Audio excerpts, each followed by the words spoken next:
I was a man acquainted with pain. A decorated veteran of the Civil War, I carried the physical and emotional scars of battle. During the chaos of war, I had been severely wounded. This left me with chronic pain. To cope with this suffering, I turned to morphine. It was a common solution in those days. Unfortunately, this brought me a new battle addiction. My dependence grew, and I yearned for a way out. This desire fueled my ambition. I was determined to find a solution, not just for myself, but for others suffering as I was. This was the start of my journey to create Coca-Cola. I was a driven man, fueled by a relentless desire to make a difference. My wartime experiences left an indelible mark on me, shaping my perspective on life and suffering. Witnessing the pain and agony of my fellow soldiers, I felt a deep need to find a solution to alleviate their suffering. As a pharmacist, I possessed the knowledge and the means to experiment with various compounds and remedies. My goal was to create a product that could provide relief, something that could ease the physical and mental burdens of those in pain.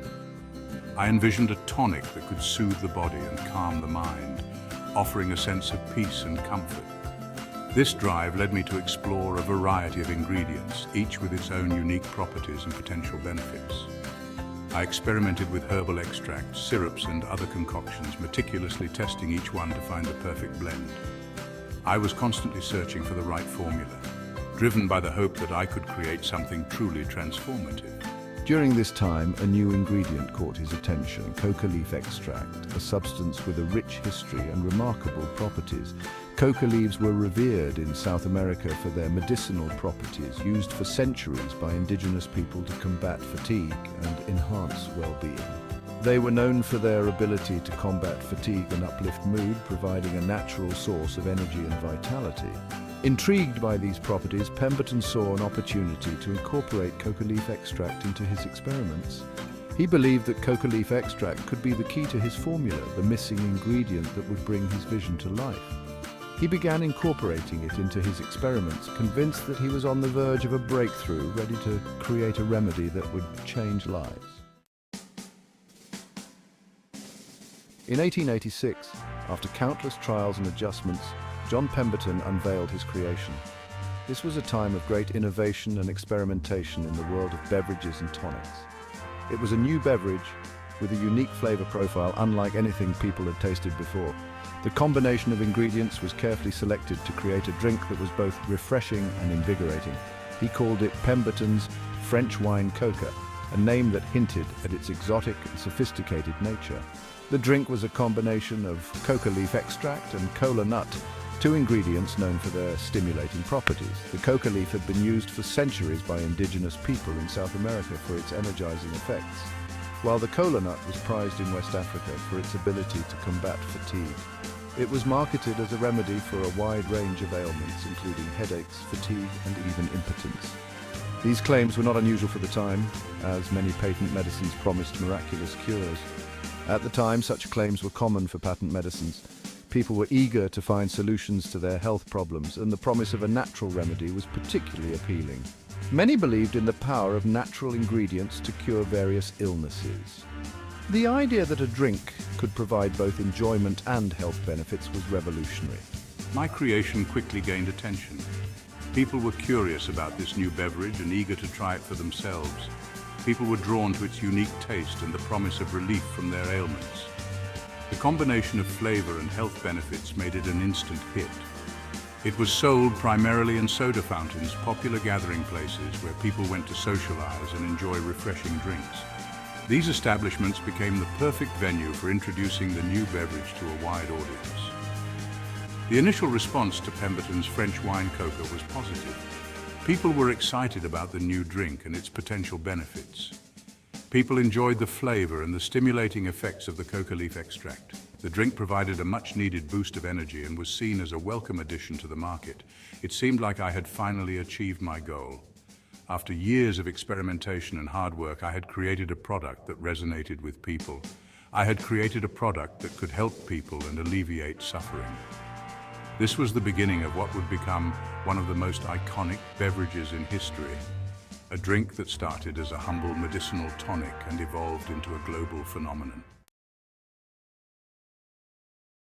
Just as Pemberton's creation was gaining traction, a new challenge emerged. The beverage, which had started to capture the interest of many, was suddenly at risk due to changing societal norms and legal constraints. Atlanta, the city where Coca-Cola was born, enacted temperance legislation. This was a significant move, reflecting a broader national trend towards temperance and the eventual prohibition era. This meant that alcoholic beverages were prohibited, bars and saloons were shut down, and the sale of alcohol became illegal, creating a ripple effect across various industries. This was a major setback for Pemberton. His French wine Coca, as the name suggested, contained alcohol, which was now banned. His French wine Coca, as the name suggested, contained alcohol. This ingredient was a key component of the drink's original formula and appeal. Faced with this obstacle, Pemberton had to make a choice. He could either abandon his creation, which had shown so much promise, or adapt to the new reality imposed by the temperance laws. He could either abandon his creation or adapt to the new reality. The decision was not easy, but Pemberton was a man of resilience and innovation. The temperance movement was gaining momentum. Across the nation, rallies and campaigns were held, advocating for a society free from the influence of alcohol. We believed that removing alcohol from society would lead to a healthier and more moral community. The movement was driven by a desire to improve public health and reduce social problems associated with alcohol consumption. Pemberton, a resilient man, chose to adapt. He saw an opportunity to transform his product and meet the new demands of the market. He removed the alcohol from his formula. This was a bold move, but one that was necessary to ensure the survival of his beverage. To maintain the flavor profile, he replaced the wine with sugar syrup. This substitution not only preserved the taste, but also added a new dimension to the drink's sweetness. He also added carbonated water, giving the beverage a refreshing fizz. This innovation made the drink more appealing and set it apart from other beverages of the time. This new iteration, a non-alcoholic version of his original creation, marked the true birth of Coca-Cola. It was a pivotal moment that would define the future of the brand. Despite the setback, Pemberton remained optimistic. He believed in his product and its potential to succeed in a changing market. He knew he had a product that people enjoyed. The positive reception from the public gave him the confidence to push forward. He was determined to make his creation a success. Through perseverance and innovation, Pemberton's Coca-Cola would eventually become a global phenomenon beloved by millions. With a revised formula in hand, John Pemberton needed a name for his new non-alcoholic beverage. He turned to his bookkeeper, Frank M. Robinson, for help. Robinson, a man of considerable talent, possessed a keen sense for branding. He understood the importance of a catchy and memorable name. After some deliberation, Robinson came up with Coca-Cola. The name was simple, yet evocative. It clearly referenced the two key ingredients, coca leaf extract and kola nut. Robinson's contributions went beyond just the name. He also designed the iconic Coca-Cola logo. Using his exceptional penmanship, he crafted the logo in Spencerian script. This elegant and flowing script was popular at the time. It conveyed a sense of sophistication and refinement. Little did they know, this logo would become one of the most recognizable symbols in the world. With a new name and a distinctive logo, Coca-Cola was ready for its debut. In 1886, Coca-Cola was first sold to the public at Jacob's Pharmacy in Atlanta, Georgia. It was a humble beginning for a beverage that would one day become a global phenomenon. The drink was initially sold as a fountain drink. Customers would approach the soda fountain counter. There, a soda jerk would mix the Coca-Cola syrup with carbonated water. It was a popular spot for locals to gather, socialize, and enjoy refreshments. The initial response to Coca-Cola was positive. People enjoyed the unique taste. The combination of coca leaf extract and kola nut created a flavor profile that was both refreshing and invigorating.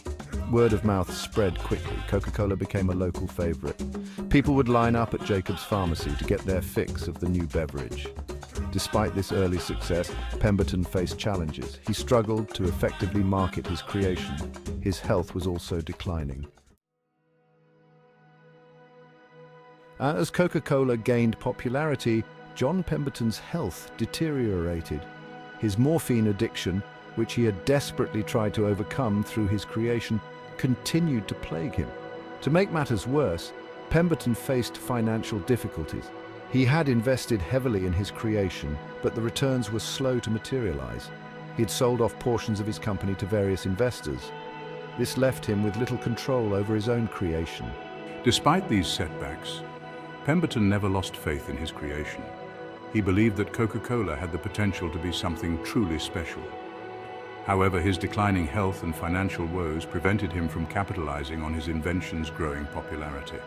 In 1888, just 2 years after Coca-Cola was first introduced, John Stith Pemberton passed away. He died without fully realizing the impact his creation would have on the world. Following John Pemberton's death, the fate of Coca-Cola hung in the balance. It was then that Asa Griggs Candler, a shrewd businessman with a keen eye for opportunity, stepped in.